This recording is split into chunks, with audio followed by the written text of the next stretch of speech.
જૂનાગઢના 52 ગામમાં નદીનું પૂજન થયું, જેમાં નદીમાં પ્રદૂષણ અટકાવવાની માંગ કરાઈ છે। જેતપુર ડાઇંગ ઉદ્યોગ સામે પ્રદૂષણનો આરોપ લગાવવામાં આવ્યો છે।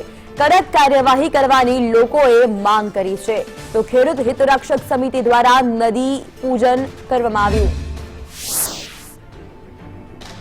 તો નદીઓનું પાણી દૂષિત થઈ રહ્યું છે। કેમિકલ માફિયાઓ બેફામ બની રહ્યા છે, જેના કારણે કેમિકલ ઠાલવવામાં આવી રહ્યું છે અને તેના જ કારણે લોકોએ વિરોધ કર્યો છે। ખેડૂત હિતરક્ષક સમિતિ દ્વારા નદીનું પૂજન કરાયું છે, સાથે જ વિવિધ બેનર્સ દર્શાવીને તેમણે વિરોધ કર્યો છે અને કાયદેસરની કાર્યવાહી કરવાની માંગ કરી છે। આ સમગ્ર મામલે જાણકારી આપશે સંવાદદાતા કેતન ઓઝા। કેતન, શું કોઈ પગલાં લેવામાં આવશે? હવે કયા કયા અધિકારીઓને રજૂઆત કરી છે ખેડૂતોએ?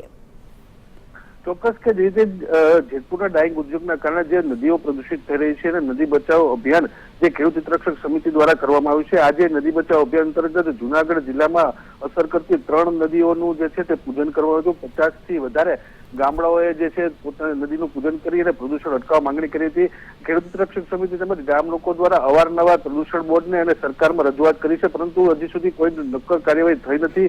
ત્યારે જે નદી બચાવ અભિયાન અંતર્ગત આજે સાધુ સંતોની હાજરીમાં ગામ લોકોએ 52 જેટલા ગામડાઓમાં આજે નદીનું પૂજન કરવામાં આવ્યું હતું અને ખેડૂત તાત્કાલિક આ પ્રદૂષણ અટકાવવા માંગે માંગ કરવામાં આવી હતી। જીલ, બિલકુલ, આપનો આભાર જાણકારી આપવા માટે।